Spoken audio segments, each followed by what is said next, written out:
Yeesh, it's cold out here. Anywho, I don't have anything to read from. I was gonna read Allen Ginsberg's. Try to read at least the second chapter of How the about Moloch. It's some intense shit. I never actually read the whole thing, but I read it recently. But since I can't do that, I'm going from memory on when Allen Ginsberg went to, I want to say the Supreme Court. I'm sure a corrector can tell me it was a grand jury or this or that, but I'll just say the Supreme Court. I don't know, but he went to court, and when they banned his poem How, they banned Naked Lunch from William S. Burroughs, who's one of my favorite writers. Naked Lunch is it's not about anything except for this absolute nightmarish imagery and descriptions inside of Burroughs' mind. There's a great movie that's more about William S. Burroughs' life, directed by David Cronenberg, under the same title. That was the first thing I wanted to talk about, was just the term Naked Lunch. I wondered forever what it meant, and I can't remember the exact quote or anything, so I'm just gonna phrase it. But it's basically, people want their lunch dressed up and, with gravy and over their chicken or whatever, but if it was a rotting, bloody corpse, it's a skeleton, the chicken and everything, they're like, gross, nothing to do with that. It kind of reminds me of people here in the USA. They see things on TV they don't want to see reality. They see reality, they're like, then violence in movies is all glamorized, and people's, then they see it like a real image of it or a description of it that they support via, voting for people that do it. And so it's bizarre, people react to a Game of Thrones character getting killed, which is tragic. Yes, I was very upset about the Red Wedding, but not as upset as I was about the war in Iraq or Syria or Libya and Gaddafi. That's real shit, that's your naked lunch, USA. You need to look at your naked lunch and stop shying away from it, because it's fucking ugly, yes, but if you don't look at it, you'll never see it, and it'll continue.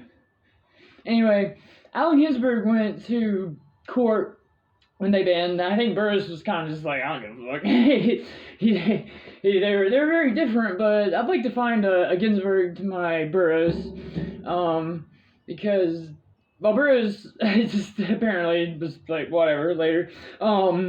Ginsberg was like, nope. He went to court and he screamed that fucking whole poem, and it's long as shit, especially for a poem.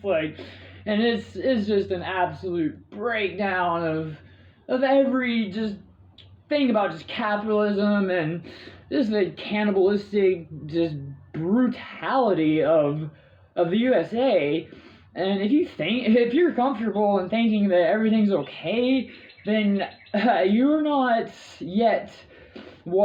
labeled yet an undesirable, which apparently includes women, and especially me, and transgender people, if there are any left. I don't know, I haven't talked to any. I get banned for telling the trans women or women hashtag, which I realize a lot of them are bots. I tell them that you're not a woman because transgender doesn't even. I get banned from hate speech posts on Instagram for saying I'm not a woman. So whatever that means, I guess back to Ginsberg, and it just seems unrelated, but he after that the books were released. They abolished the obscenity laws.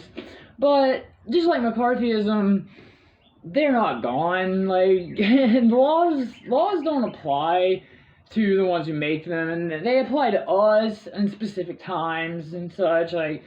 the McCarthyism, for instance, MIA just got blacklisted like not too long ago, and she wrote a song about it. He came back with it. I was looking at Google, just like erased her for a little bit. I checked the other night, and they were calling her paranoid and all that. But just look up M.I.A, and then the control, like on your keyboard control. And if you use YouTube, you have to type it exactly like that, or it won't come up. And I mean, does anybody care that MIA, first female rapper on the blacklist, the never-ending McCarthyism? I mean, I'm blacklisted from everywhere. I don't even know if anybody sees this or will. I don't know what people see on the other side of this. What I see through this is a lot of people not giving a shit about anything, and a lot of silence, a lot of women being silenced, and I see personally, I get silence for, what, being mean to boys? One day you say, you're gonna have to see your naked lunch. The longer you wait, the uglier it's gonna be. I'd rather see the naked lunch every day than be you, who have yet to see it ever. So, anyway, that's all I got. Bye.